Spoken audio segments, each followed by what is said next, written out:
सिर्फ गीत नहीं बल्कि राष्ट्रीय प्रेम की रीत है और इसलिए कांग्रेस इससे भयभीत है। और भयभीत तो इतनी है साहब कि जब इसकी चर्चा शुरू हुई, माननीय प्रधानमंत्री जी सदन में थे, तब भी जिस परिवार को दशकों तक इस देश में नेतृत्व करने का मौका मिला, उसके 2 सदस्य सदन में ही उपस्थित नहीं थे। इतना भय, या मैं तो कहूंगा पंडित नेहरू जी ने तो वंदे मातरम को छांट दिया था, काट दिया था, उसके बाद देश को बांट दिया था। उन्होंने 2 स्टैंजा तक सीमित कर दिया था। राहुल जी ने केवल 1 लाइन गाने के लिए मजबूर कर दिया था। आज जब चर्चा हुई तो दोनों गायब ही रह गए। लेकिन मैंने सुना है अभी गलियारों में चर्चा थी कि शायद पिछले 5 दिन से प्रियंका जी मेहनत कर रही हैं, याद कर रही हैं, आज पूरा वंदे मातरम, पूरा सभी स्टैंजा बगैर पढ़े यहां पर गाने वाली है। मैंने सुना है, बाहर चर्चा चल रही थी ऐसी। अब उसका भी इंतजार रहेगा। जो इतने महापाप किए हैं, अब महापाप का प्रायश्चित करने का समय भी आ गया है। वंदे मातरम के जो हिस्से जो पंडित जवाहरलाल नेहरू जी के कहने से काटे गए थे, उन हिस्सों के बड़े किस्से हैं। राहुल जी होते तो जरूर सुनाते हैं उनको। उन हिस्सों में मां दुर्गा की स्तुति थी, शक्ति की आराधना थी, और इन हिस्सों को हटाना भारत की आत्मा को चीरने जैसा था। माननीय सभापति जी, वंदे मातरम का संक्षिप्त इतिहास पर मैं कुछ कहना चाहूंगा। 7 नवंबर 1875 के दिन भारत माता के महान सपूत, संत, साधक, साहित्यकार बंकिम चंद्र चट्टोपाध्याय जी ने इसकी रचना की। और यह शुभ दिन कार्तिक शुक्ल नवमी था, अक्षय नवमी था। और शायद यही कारण भी है कि आज भी ये वंदे मातरम कोई कविता नहीं, भारत माता और इस महान भारत भूमि का एक समर्पित महामंत्र है और आगे आने वाले दशकों तक रहेगा। वंदे मातरम उतना ही पवित्र है जितनी वेद की ऋचाएं हैं। वंदे मातरम उतना ही पाक है जितनी कुरान की आयतें हैं। वंदे मातरम उतना ही होली है जितने बाइबल के वर्स हैं। वंदे मातरम बंकिम चंद्र चटर्जी के कालजयी उपन्यास आनंद मठ का एक अभिन्न अंग है, एक भाग है। आनंद मठ केवल एक उपन्यास नहीं बल्कि एक ऐतिहासिक चेतना का दस्तावेज है। अनडिवाइडेड बंगाल की लड़ाई लड़ने वाले ऐसे जो लोग जो ईस्ट इंडिया कंपनी और स्थानीय सामंती नवाबों के अत्याचारों और शोषणों के खिलाफ लड़ते थे, उन महान सेनानियों के संघर्ष का महामंत्र था वंदे मातरम। वंदे मातरम आज भी उतनी ऊर्जा का संचार करता है। फिर भी जिन लोगों के दिमागों के दरवाजे बंद हैं, अपनी बुद्धि और विवेक पर जिन्होंने कट्टरपंथ का ताला लगा रखा है और जिन्होंने कट्टरपंथ का ताला लगा रखा है, उनके लिए उन्हीं की भाषा में मैं कुछ कहना चाहता हूं जो एक अनाम कवि ने लिखा है। 4 लाइन साझा आपसे करता हूं कि वंदे मातरम है क्या। कौम के खादिम की है जागीर, वंदे मातरम। मुल्क के वास्ते है आकीर, वंदे मातरम। मुल्क के वास्ते अक्सीर, वंदे मातरम। जुल्म से गर कर दिया खामोश मुझको देखना, जुल्म से गर कर दिया खामोश मुझको देखना, बोल उठेगी मेरी तस्वीर, वंदे मातरम, वंदे मातरम। अध्यक्ष महोदय, एक बहुत बड़े बंगाली साहित्यकार, इस्लामिक स्कॉलर हुए रियाजुल करीम, उन्होंने एक किताब लिखी थी, एक लेख लिखा था, इस्लाम और वंदे मातरम। मैं इस्लाम इसलिए कह रहा हूं कि मुझसे पहले के कांग्रेस, डीएमके और अन्य वक्ताओं ने कहा कि मुस्लिम इसके विरोधी थे। नहीं साहब, मैं इसकी सच्चाई पर आपके प्रकाश डालना चाहता हूं। उन्होंने वंदे मातरम के समर्थन में एक लेख लिखा, इस्लाम और वंदे मातरम। रियाजुल करीम ने लिखा कि साजिश के तहत वंदे मातरम का विरोध शुरू करवाया गया ताकि मुसलमानों को स्वतंत्रता संग्राम के आंदोलन से धीरे धीरे हटा दिया जाए। रियाजुल करीम ने लिखा कि वंदे मातरम वह गीत है जो गीत गूंगों को जबान दे दे, जो कमजोर दिल के थे उनको साहस दे दे, जो सन्यासी विद्रोही हो या भारत का स्वतंत्रता संग्राम या फिर देश के लिए सीमाओं पर लड़ने वाले जवान हो, वंदे मातरम के उद्घोष से ऐसा जोश पैदा होता हो कि मुर्दों में भी जान फूंक दे, मुर्दों में भी जान फूंक दे। बढ़ते कदम रुक जाते हैं, सर तन जाते हैं गरूर से। बढ़ते कदम रुक जाते हैं, सर तन जाते हैं गरूर से। कान में पहुंची जहां झंकार, वंदे मातरम वंदे मातरम। जिन लोगों ने वंदे मातरम के विरोध के बहाने मुसलमानों को स्वतंत्रता आंदोलन से अलग करने का प्रयास किया, आज वो देश के विकास में और विकसित भारत के इस सोच के साथ भी उनको जोड़ने के लिए या उनसे अलग हटने का प्रयास कर रहे हैं। माननीय सभापति जी, वंदे मातरम राष्ट्रभक्तों के लिए, वंदे मातरम हम राष्ट्रभक्तों के लिए एनर्जी है, और कुछ लोगों को इससे एलर्जी है।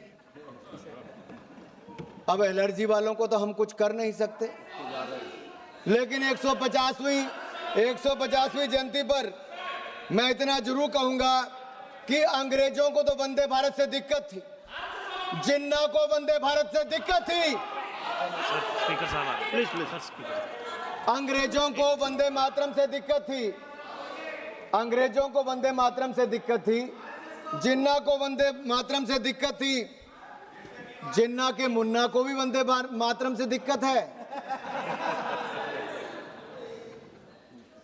अध्यक्ष जी, मैं बड़ा स्पष्ट कह रहा हूं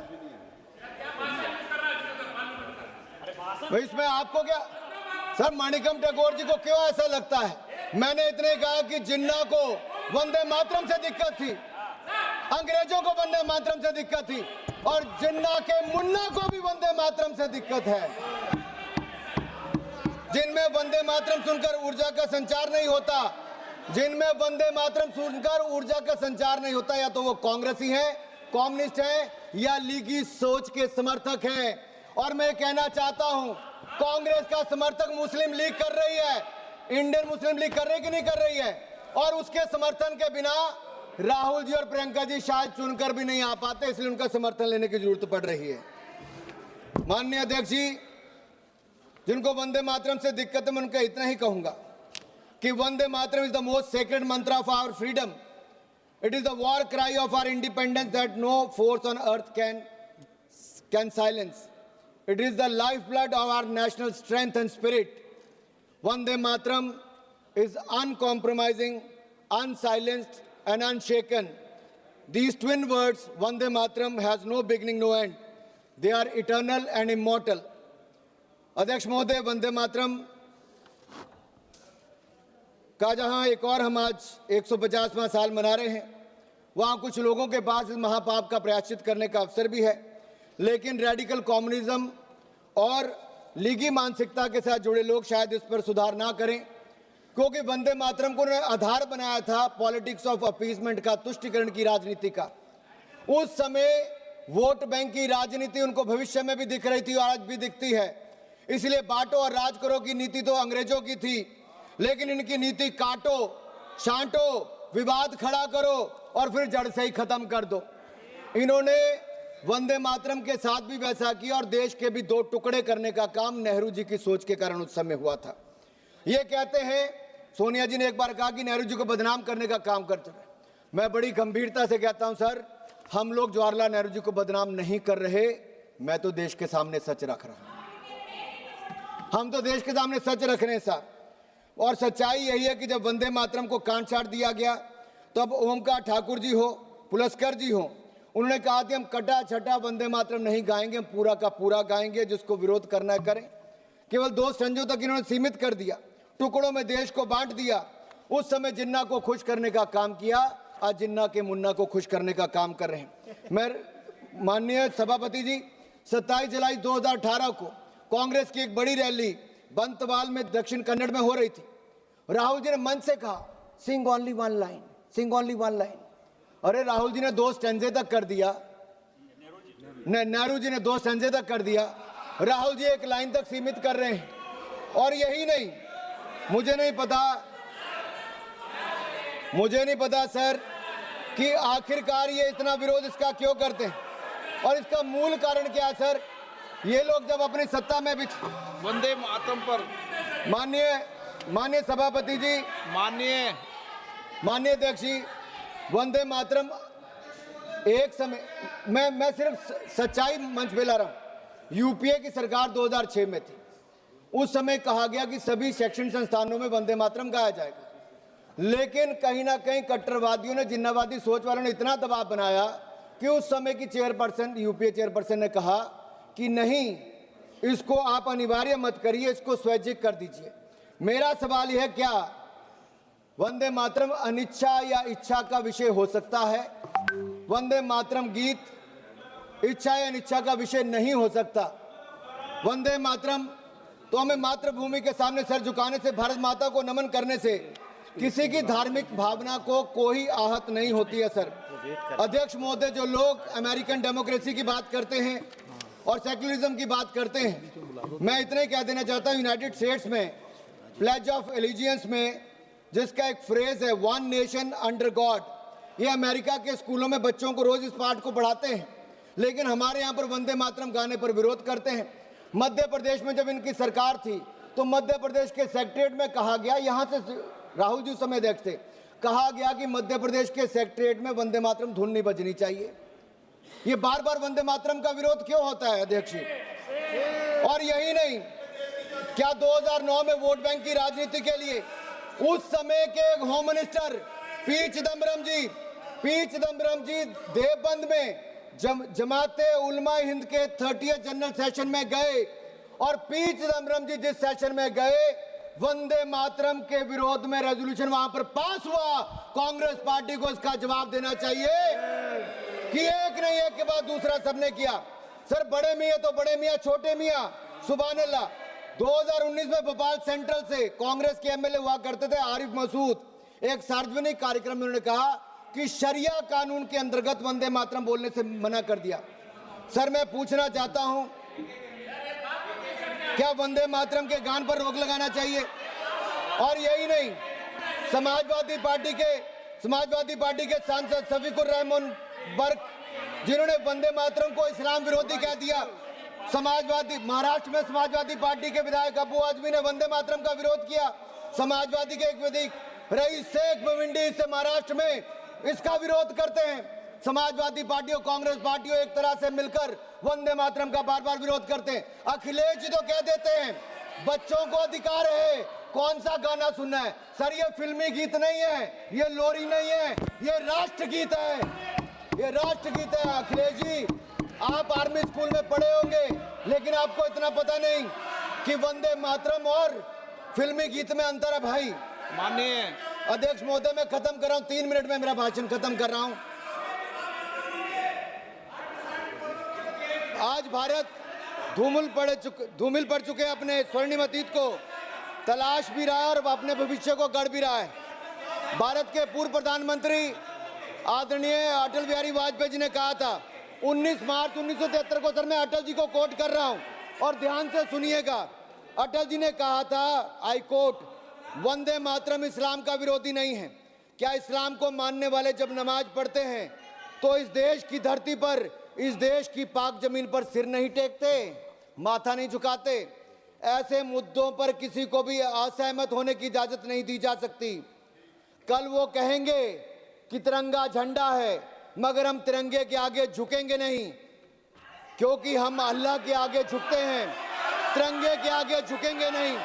हिंदुस्तान में रहने वालों को, हर आदमी को तिरंगे के सामने झुकना होगा, तिरंगे के सामने झुकना होगा।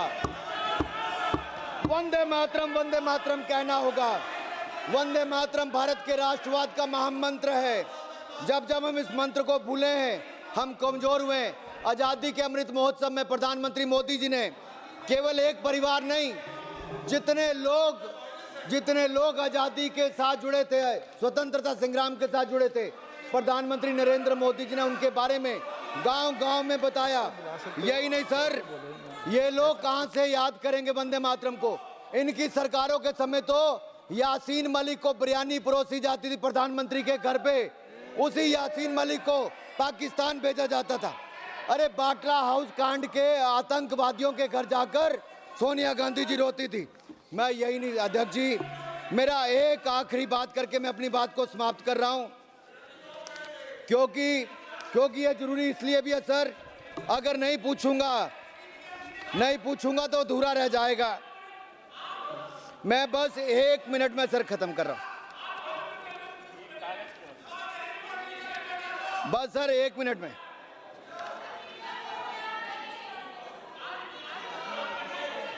नहीं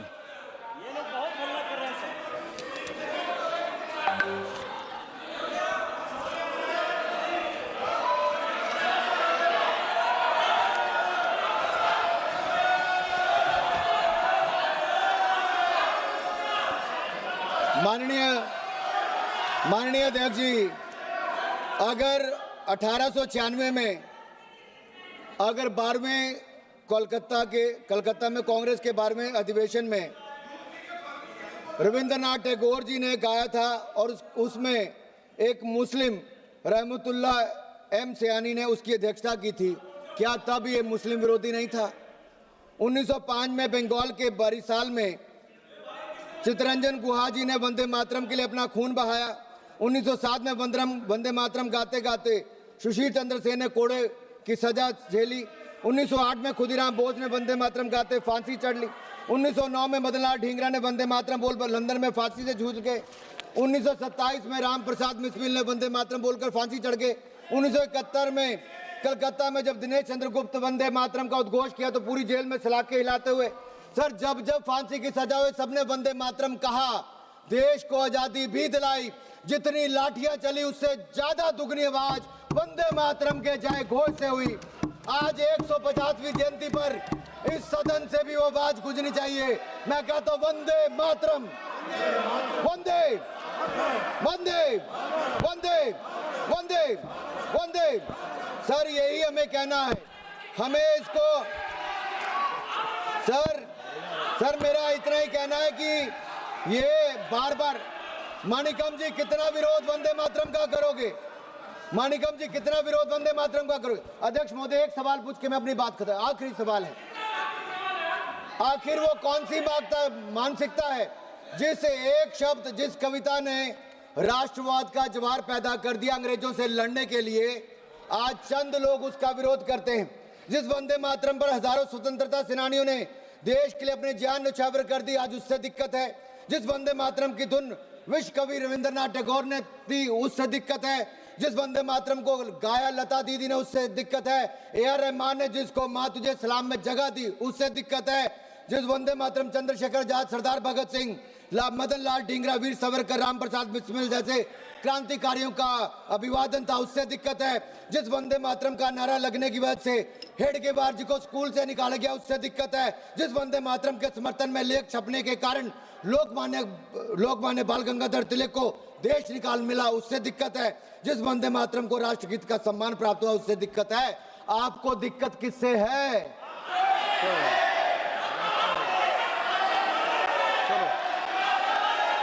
श्री राजेश अध्यक्ष जी मुझे मेरा जवाब मिल गया है, मुझे मेरा जवाब मिल गया। इन्होंने कहा कि इनको दिक्कत हमसे है और मैंने पहले कहा था हमें वंदे मातरम से एनर्जी मिलती है, कुछ को वंदे मातरम से एलर्जी होती है राजेश, और ये एलर्जी दिखती है। मैं एक बार फिर वंदे मातरम 150 पर आपने सदन में चर्चा करवाई, देश के सामने इतिहास और सच को लाने का अवसर दिया। माननीय प्रधानमंत्री जी ने देश के सामने के इतिहास को और वास्तविकता को रखा। कैसे वंदे मातरम गीत आज एक महामंत्र के रूप में 150 देशवासियों को इकट्ठा करता रहा। मैं माननीय प्रधानमंत्री जी को इसकी शुरुआत करने के लिए जहां एक और धन्यवाद देता हूं, साधुवाद देता हूं, वहीं आपका धन्यवाद करते हुए अपना स्थान लेता हूं। वंदे मातरम।